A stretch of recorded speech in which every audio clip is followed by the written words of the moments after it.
morning, my dear students of Class 9 of Arambagh Vivekananda Academy. I am your Aishwarya ma'am, and today I am going to teach you your lesson from the Moments book, Withering the Storm in Ersama. Now this story, Withering the Storm in Ersama, is written by Harsh Mundar.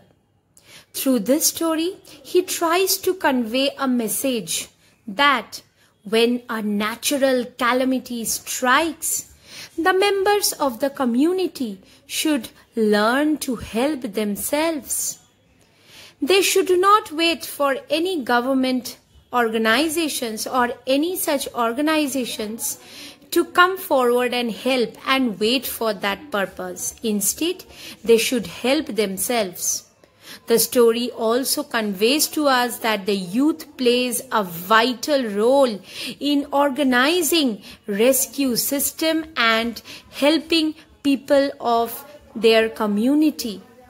In this story, we see that the protagonist of the story, Prashant, is a very bright and courageous boy who not only helps the people of their community but the children and the women, and also inspires. This story deals with the cyclone that hit Orissa in October 1999 and devastated many lives.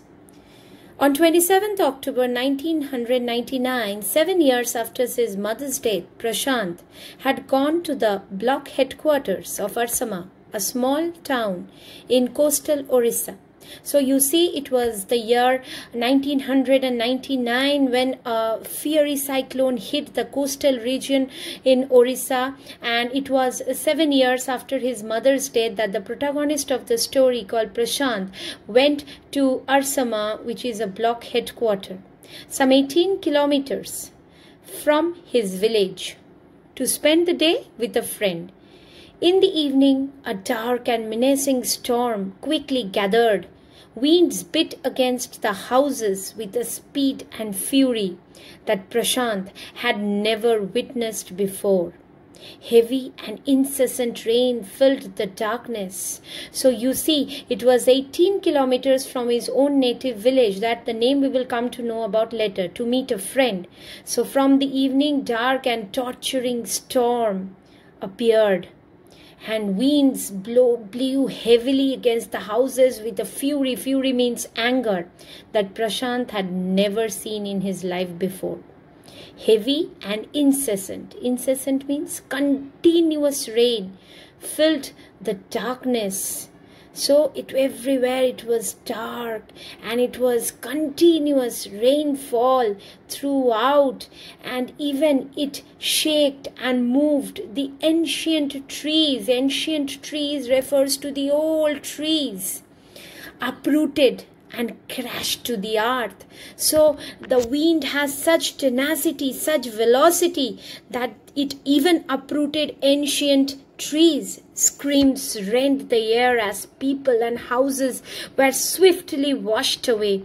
So you see, everybody screamed as houses washed away, people died, and there was catastrophe.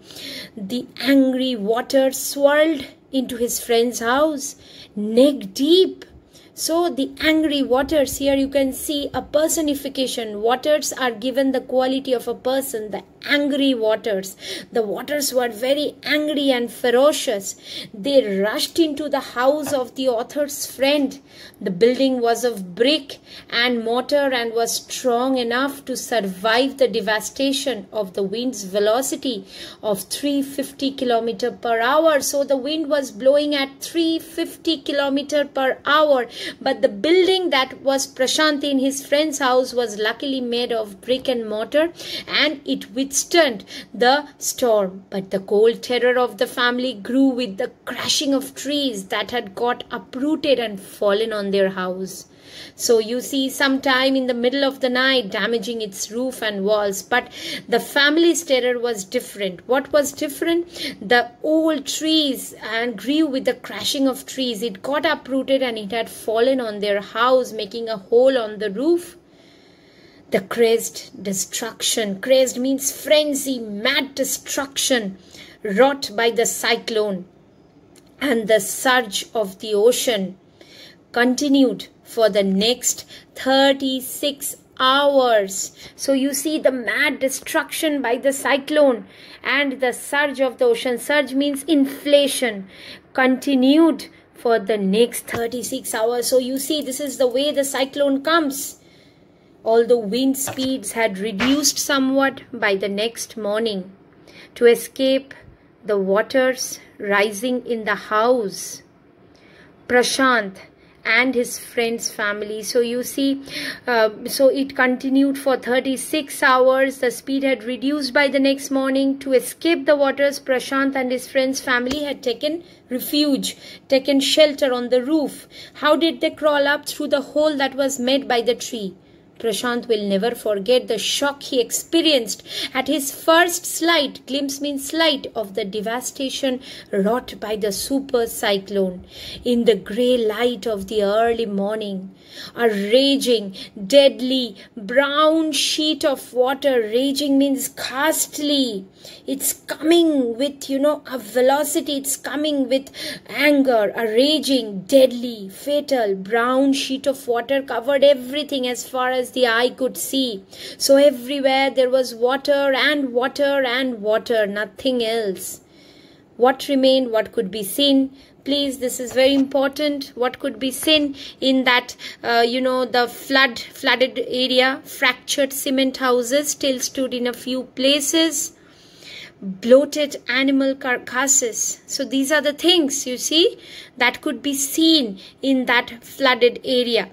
So fractured cement houses still stood in a few places. Animal carcasses. Bloated means due to, water. Bloated means inflated. Human corpses floated in every direction.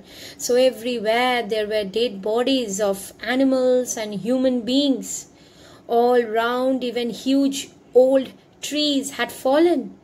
2 coconut trees had fallen on the roof of their house. Their house means Prashant's friend's house at Ersama.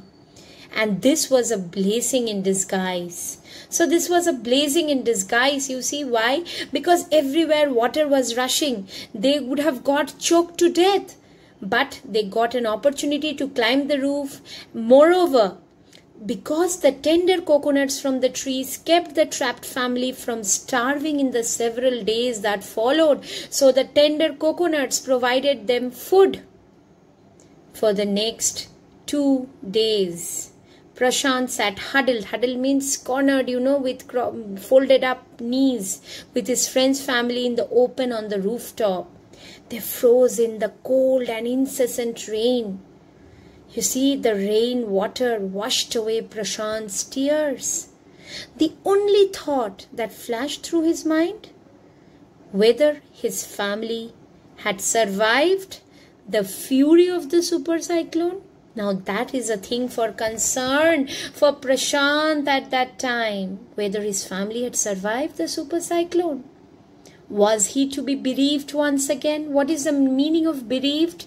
Bereaved means the sadness, the loss that you feel due to the death of a dear, endearing person. So sadness due to death of a near one. So his mother died. Right in the beginning we know.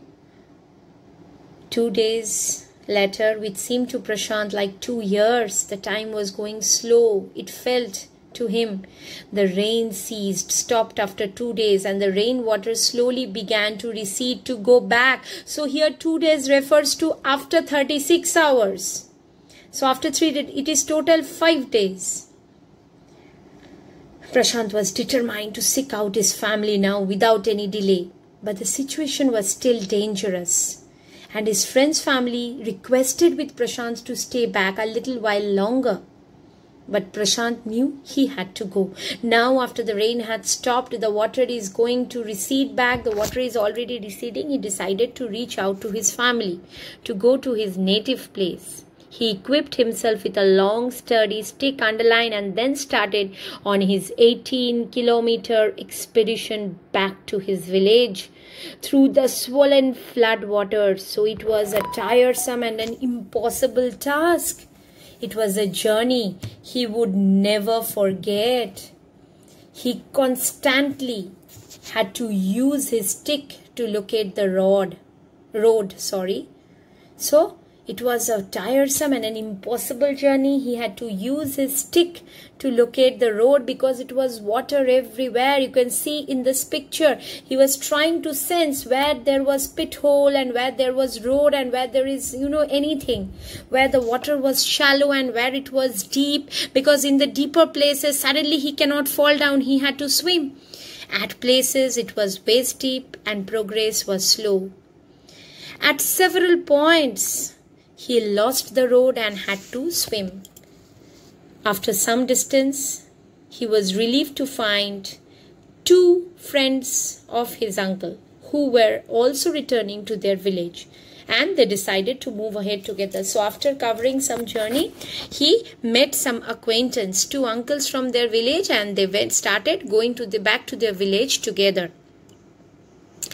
As they waded through the waters, the scenes they witnessed grew more and more macabre. Macabre means very ghastly, that you cannot look up to.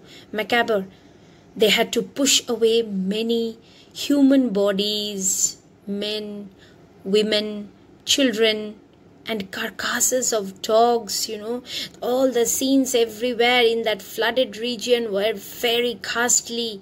They had to push away human bodies. It was water and water everywhere, swollen, stinking bodies and carcasses of dogs, goats, cattle that the current swept against them as they moved ahead. In every village that they passed, they could barely see a house standing. Every village there was lonely and water. There was no sign of any settlements. Everything was rummaged and ruined. Prashant now wept out loud and long, because at heart he was fearful for his own family. He was sure that his family could not have survived this catastrophe, this disaster. Eventually Prashant reached his village Kalikudha.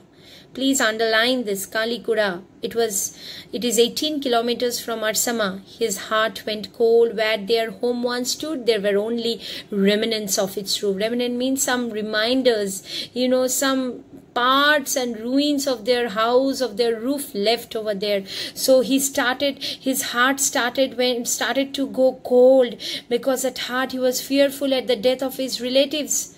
Some of their belongings were caught, mangled and twisted in the branches of trees, just visible above the dark water. Some of their furnitures and belongings could be seen in a very pitiful condition. Young Prashant decided to go to the Red Cross shelter to look for his family, whether anybody has survived the cyclone and the flood or not. Among the first people he saw in the crowd, again very important, he went to the Red Cross shelter to look for his family. Among the first people he saw in the crowd was his maternal grandmother. Weak with hunger, she rushed to him, her hands outstretched, her eyes brimming with tears. It was a miracle. They had never expected that Prashant is alive at Ersama and he will come back. So she was full of emotion. Her eyes were brimming. They had long given him up for dead. That means they had thought that Prashant is no more. Maybe quickly word spread, and his extended family gathered around him. So everybody was there at the Red Cross shelter. At first, he met his maternal grandmother, and then people came to know that Prashant was fine, and his extended family, his relatives gathered around him, hugged him tight in relief. Prashant anxiously scanned the motley, that is the baggage, battered group, that is, injured group. His brother and sister, his uncles and aunts, they all seemed to be there.